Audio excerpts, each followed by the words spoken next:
Sina Modise yo o dingwaga di le 115 o belegetswe mo karolong eno ya polase. Le fa batsadi ba gagwe ba dirile mono dingwaga ba ne ba kubiwa mo polaseng. O tlhalosa maemo a botshelo a ba lelapa la gagwe mo polaseng. Ke na le ngwana moshimane a tsena go ya sekolo. O tshwanetse a go isa dikgomo tsa bone.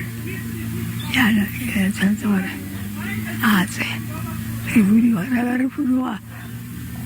la bela ka fa go lele.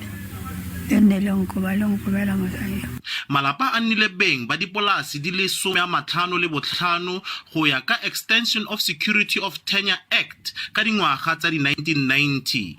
Ba batla gore komiti e eteletseng pele mokgatlho wa baagi Communal Land Association ba belesediwe ka ntlha ya fa ba ikabetse diranta di dimilione di le 25 tsa Communal Land Association.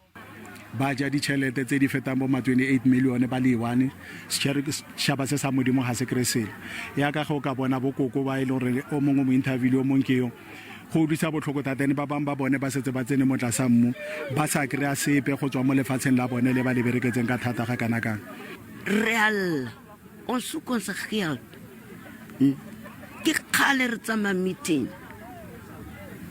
mara ba dire nix ke pleke ya bontatemogolo wa rona bontatemogolo wa rona ke utlwa history ya bona ba tlile le makgwa ba ne ba lwa dintwa go ba re ntwa bofelo ya Hitler.